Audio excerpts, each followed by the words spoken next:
на всички и добре дошли в новият епизод от моя подкаст Soul Alive. С мен Венци Ковачев. Благодаря ви, че сте тук. Както винаги знаете, че ценя вашето време и вашето внимание. Днес ще се концентрираме върху малко по-различна тема, която всъщност е дълбоко свързана с нас всички, защото всички всъщност преминаваме през различни фази в живота ни, които душата ни преминава тук, за да може да пречисти, както ви казах, този духовен багаж, тези негативни качества, които ние също сме дошли тук да трансформираме в светлина. И това е първата фаза на объркаността. Когато се чувстваме объркани, това често е индикация, че душата ни се опитва да се разшири. Това е знак, че всъщност ни предстои някакъв пробив. Натискът, който усещаме, е резултат от опита на новата енергия да влезе в нас. Кабала обяснява терминът заобикалящата ни енергия, заобикалящата ни светлина. Всъщност, заобикалящата ни светлина означава, че всичката тази велика сила и светлина и трансформация е около нас и се опитва да влезе в нашия съд. И доста често усещаме този натиск, усещаме това страдание, понеже усещаме този мрак, тази тъмнина, но всъщност това, което става, е, че всъщност тази светлина се опитва да влезе при нас. Опитва се да влезе в нашата система, както подобно на бебе. Ще дам този пример. Подобно на бебе, когато се опитва да се роди.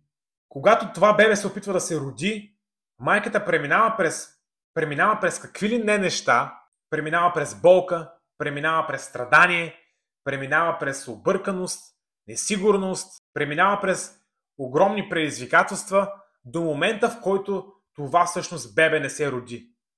В момента, в който се роди, нещата се променят.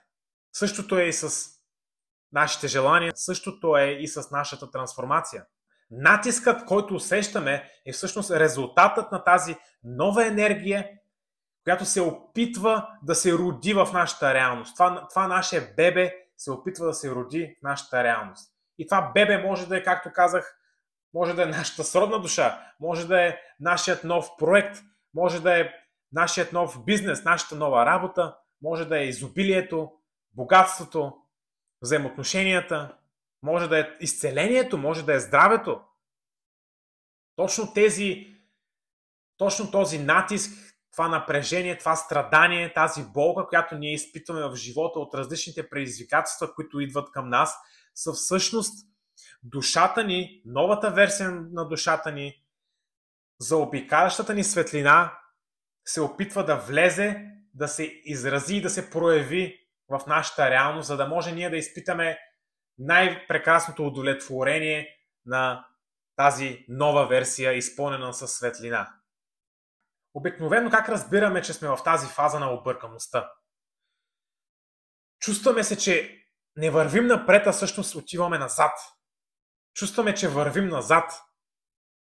И обикновено преди тези големи пробиви на много хора, те изпитват това чувство, че всъщност се движат назад. Но всъщност това е много често срещан знак и това значи, че всъщност пробивът е неизбежен и вече е задействан. Кабала съветва да приемаме този натиск, тази фаза на объркаността и абсолютно тези предизвикателства, които идват към нас, да не се опитваме да се борим с тях, а всъщност да си кажем: дай ми още. Да, аз съм готов. Аз съм готов за това предизвикателство. Да, боли ме главата. Дай ми още главоболие. Аз съм готов, аз имам вяра и убеждение, че аз мога да премина през всяко едно от тези предизвикателства. Всеки един от тези тестове. Всичко това е част от духовния процес. Това, което ви казвам за тази реакция на дай ми още, е точно това, че ние да не бягаме от предизвикателството, от страха, а да отидем право в него. Да си кажем: дай ми още, аз съм готов. Аз съм готов да премина през този тест, през това предизвикателство, да почувствам това чувство, което ме кара да се чувствам отвратително. Да, дай ми още, аз съм готов да го чувствам. Обикновено, когато отидем там, където не искаме, когато не искаме да усетим това чувство, но въпреки това, ние казваме, аз отивам там, умишлено. По този начин ние го побеждаваме. Както знаете фразата, на каквото се съпротивляваш, то те преследва. Не се съпротивляваме, отиваме директно в дискомфорта. Това е начинът, по който да преминем през фаза обърканост. Обикновено след фазата обърканост преминаваме към фаза разрушение. И предполагам, че всички сме минавали през тези фази. Дори миналата година преминах тези фази на обърканост, на пълно разрушение, не просто разрушение, пълно разрушение, за да мога да отида към фаза преизграждане. Но в момента сме на фаза разрушение.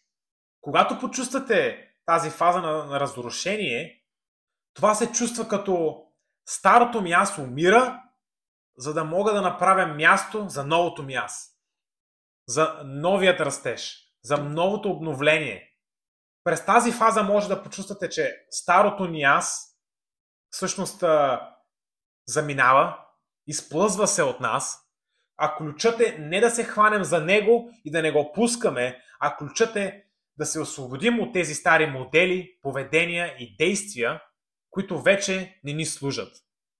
Новото ни аз излиза наяве, но трябва да действаме сякаш вече сме това ново лице. Вече сме тази нова версия. Старото ни аз всъщност е обвързано към тези определени стари навици, мисли, действия, дори обкръжение.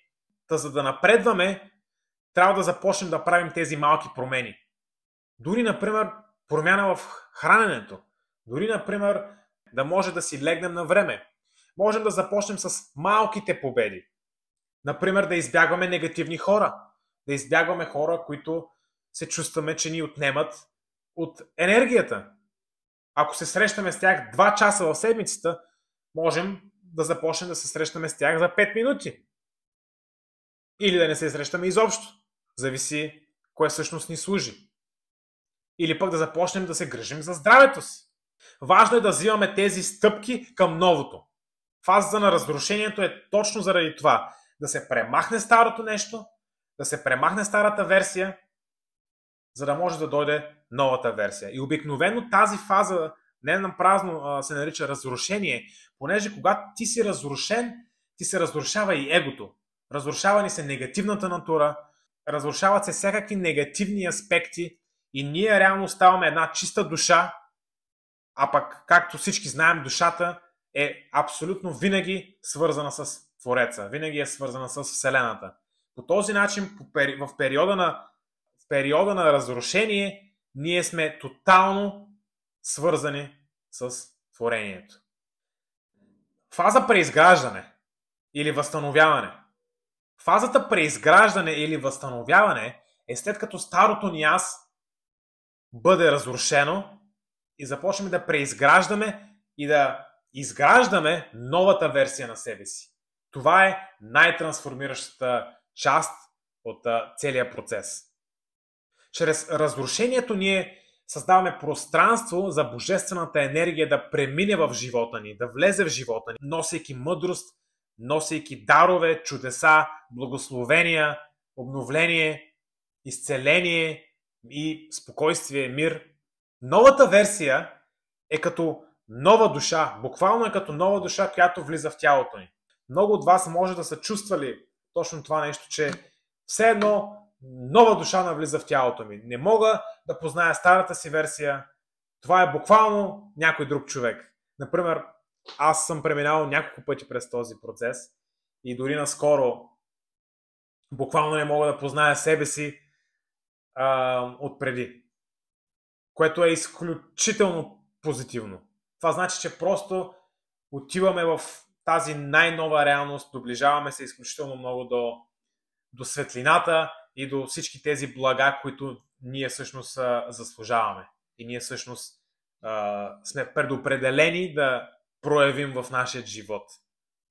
Тази нова версия на нас, нова душа, която влиза, всъщност носи усещане за яснота и дори за удовлетворение, душевно удовлетворение.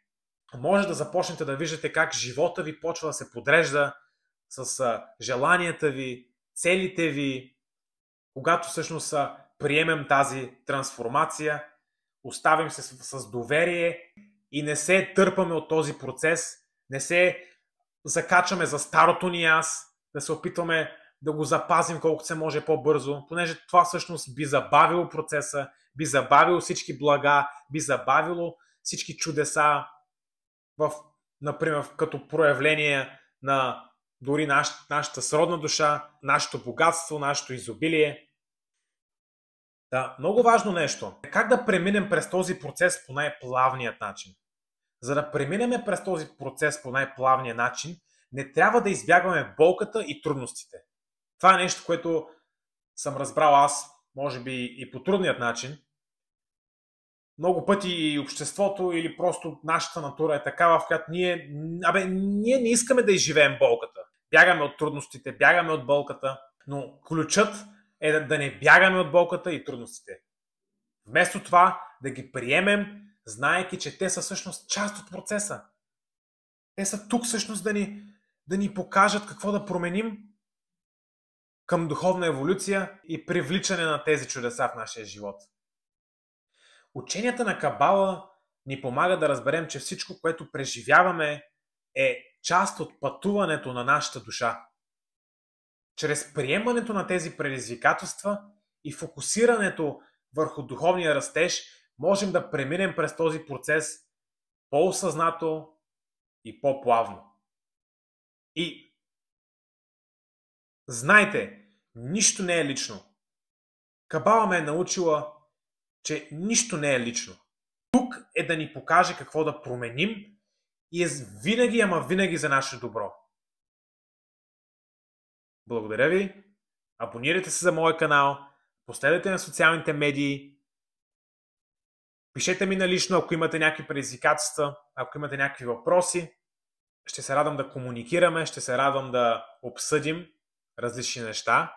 Благодаря ви още веднъж и ще се видим в следващия епизод.